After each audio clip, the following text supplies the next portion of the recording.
তো তাদের লজিকটা বলতে চাচ্ছিলাম যে ইসরায়েল বা ইহুদি বা ব্রাহ্মণ্যবাদী যে দুইটা জাতির কথা আল্লাহ বলল যারা মুসলমানদের সাথে সবচেয়ে বেশি শত্রুতা করবে, লজিকটা কি?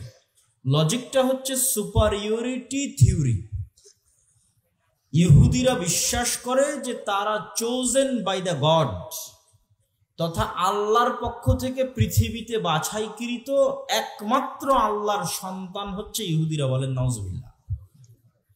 এই জন্য কেউ ধর্ম চেঞ্জ করে ইহুদি হতে পারবে না, জন্মগত ইহুদি হতে হবে। এই কারণে তারাবাদে, যেহেতু তারা চোজেন বাই দ্য গড, আল্লাহ কর্তৃক বাছাইকৃত আল্লাহর সন্তান, তাদের বিশ্বাস অনুযায়ী এই জন্য তারাবাদে আর বাকি পৃথিবীর সবাই হচ্ছে গরু, ছাগল, মহিষ, ভেড়া, বকরি অথবা পশু প্রাণী নয়, এদের জবাই করলেই কি আর এদের স্ত্রী সন্তানদের ধর্ষণ করলেই কি। যেমন গাজার 50,000 মানুষকে হত্যা করে ওদের কোনো ফিলিংস কাজ করেনি, ওরকম 50,000 সুযোগ পেলে 50,000 খ্রিস্টানকে হত্যা করবে, কোনো ফিলিংস কাজ করবে না। কেননা তার ব্রেনে আছে সুপারিয়রিটি থিওরি, সে তার রব কর্তৃক বা আল্লাহ কর্তৃক বাছাইকৃত পৃথিবীর একমাত্র সন্তান, বাকি সব গোলাম। একই সুপারিয়রিটি থিওরি আমাদের পাশের দেশের ব্রাহ্মণ্যবাদীরা বিশ্বাস করে। এরা বিশ্বাস করে কি যে আমরা তাদের বিশ্বাস অনুযায়ী আমরা ভগবানের মাথা থেকে তৈরি হয়েছি। এই জন্য কেউ নতুন করে ধর্ম চেঞ্জ করে ব্রাহ্মণ হতে পারবে না। ব্রাহ্মণ জন্মগত হতে হবে, লিগ্যাসি বংশগত হতে হবে। তো ব্রাহ্মণরা কোত্থেকে তৈরি হয়েছে? ভগবানের মাথা থেকে তৈরি হয়েছে।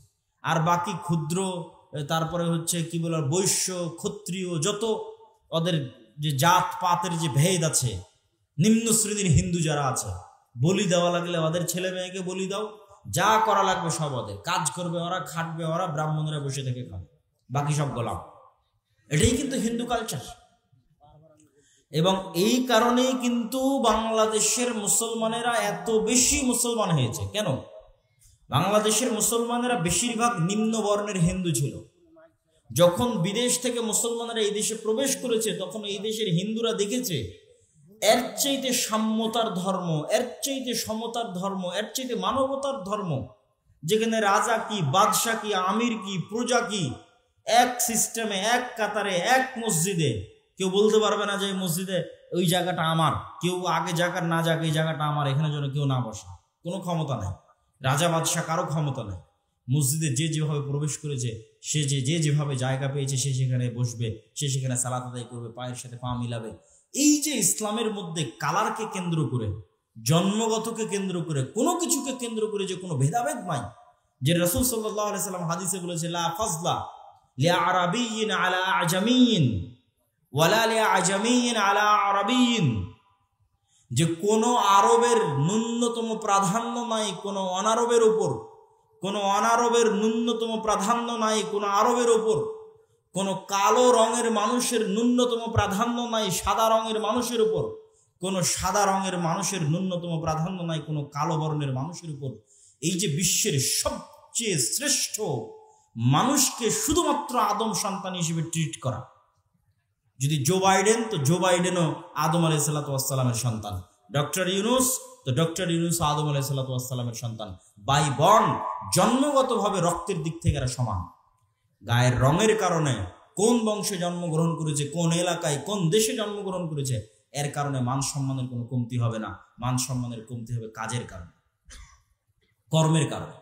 তো যখন এই অঞ্চলের নিম্নবর্ণের হিন্দুরা দেখলো যে তো এর চেয়ে শ্রেষ্ঠ ধর্ম হয় না, তখন দলে দলে ইসলাম গ্রহণ করেছে। তাহলে ওখানে ইহুদিদের সুপারিয়রিটি থিওরি, এখানে হিন্দুদের সুপারিয়রিটি থিওরি। ব্রাহ্মণ্যবাদী হিন্দু আর জায়নিস্ট ইহুদি, এরা হচ্ছে সুপারিয়রিটি থিওরিতে বিশ্বাস করে। এরা বাদে যেমন ব্রাহ্মণ্যবাদী হিন্দুরা মুখে বলুক আর না বলুক, তারা কি মনে করে? তারা মুসলমানদের মনে করে লেচ্ছ, জবন, অস্পৃশ্য। অস্পৃশ্য মানে যাকে টাচ করাও যায় না, এতটা অপবিত্র। শেখ মুজিবুর রহমান তার আত্মজীবনীতে লিখেছে, সে তার এক হিন্দু বন্ধুর বাড়িতে বেড়াতে গেছিল, এই কারণে ওর মা ওর খালারা মিলে ওই বাড়ি 7 বার করে ধুয়েছে, কেননা মুসলমান প্রবেশ করেছে ওই বাড়িতে। অস্পৃশ্য, যাকে স্পর্শ পর্যন্ত করা যায় না। এই সুপারিয়রিটি থিওরির কারণে আজকে তাদের এত অহংকার। এই জন্য মুসলমানদেরকে তারা পশু প্রাণী মনে করে না। আজকে গাজায় যা দেখছেন, এরকম অবস্থা যে বাংলাদেশে হবে না তার কোনো গ্যারেন্টি নেই। বাংলাদেশের ভাগ্য ভালো যে 24 জুলাইয়ের যে আন্দোলন, সেটার কারণে হয়তো বাংলাদেশের ওই ভাগ্য বরণ করা, গাজার ভাগ্য বরণ করা হয়তো আর 10, 15, 20 বছর 50 বছর হয়তো পিছিয়ে গেছে। তবে মুসলমানদের জন্য সুযোগ আছে, বাংলাদেশের মুসলমানদের জন্য সুযোগ আছে যে তারা যদি তাদের ঈমান, আমল, আকীদায় অটল এবং অটুট থাকে তাহলে এটার থেকে বাঁচতে পারবে।